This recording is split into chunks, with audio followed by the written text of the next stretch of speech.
మన దేశంలో పానీపూరికి మంచి డిమాండ్ ఉంది. అందరూ ఎక్కువగా ఇష్టపడే ఒకే ఒక స్ట్రీట్ ఫుడ్ కూడా ఇదే.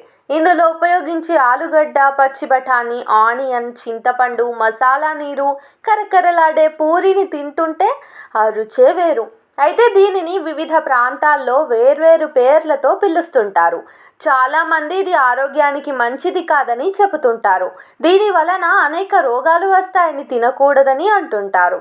ఇవి రోడ్డు పక్కన ఉండటం వలన అశుద్ధ ఆహారమని, రోగాలు వ్యాపిస్తాయని అందరి భావన. కానీ దీనిని ఇంట్లో తయారు చేసుకుని లేదా శుభ్రమైన ప్రదేశాలలో తయారు చేస్తే తినొచ్చని నిపుణులు చెబుతున్నారు. పానీపూరి వలన అనేక ఆరోగ్య ప్రయోజనాలు కూడా ఉంటున్నాయని వైద్యులు చెబుతున్నారు. భారతదేశంలో దొరికే ఈ స్ట్రీట్ ఫుడ్ వివిధ ప్రాంతాల్లో వివిధ రకాల రుచులతో దొరుకుతుంది. తీపి, పులుపు, కారం లాంటి విభిన్న రుచులతో లభిస్తుంది. పానీపూరి విరిగిపోకుండా అలానే తినడం ఒక కళ. అయితే పానీపూరి వలన కలిగే ప్రయోజనాలు ఏంటో ఇప్పుడు చూద్దాం. జీర్ణక్రియ మెరుగుపడుతుంది.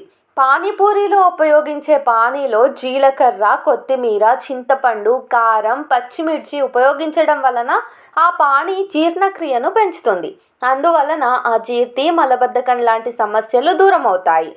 ఇక ఇందులోని పోషకాలు. ఇది నమ్మడానికి విడ్డూరంగా ఉన్న పానీపూరిలో పోషకాలు పుష్కలంగా ఉంటాయి. ఇందులో పొటాషియం, మెగ్నీషియం, విటమిన్ సి ఎక్కువగా ఉంటాయి. ఇవి శరీరంలోని మలినాలను బయటకు పంపడానికి దోహదపడతాయి. అలాగే వ్యాధి నిరోధక శక్తిని పెంచుతాయి. జలుబు, దగ్గు లాంటి సమస్యలు ఉన్నవారికి పానీపూరి కొంతమేర విముక్తి కలిగిస్తుంది. ఇక బరువు నియంత్రణ. పానీపూరి తినడం వలన బరువును నియంత్రించవచ్చని వైద్యులు చెబుతున్నారు.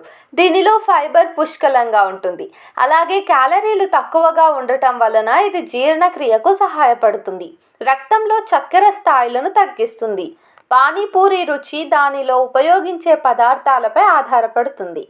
నిమ్మకాయ, అల్లం, జీలకర్ర, మిరియాలు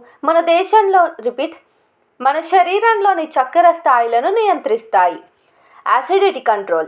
పానీపూరిలో ఉపయోగించే జీలకర్ర యాసిడిటీని, దాని వలన కలిగే అసౌకర్యాన్ని తగ్గిస్తుంది. ఇందులో ఉపయోగించే పుదీనా, కొత్తిమీర లాంటి పదార్థాలు బలమైన యాంటీ ఇన్ఫ్లమేటరీ గుణాలను కలిగి ఉంటాయి. పానీపూరిని ఆరోగ్యకరంగా చేసుకోవడం ఎలా మరి? దీనికే ఆన్సర్ ఏంటంటే ఆవిరి మీద ఉడికించిన పానీపూరిని తినటం మంచిది. అలాగే స్టఫ్ కోసం మొలకెత్తిన పెసలు, బఠానీలు, శనగలు ఉపయోగించటం మంచిది.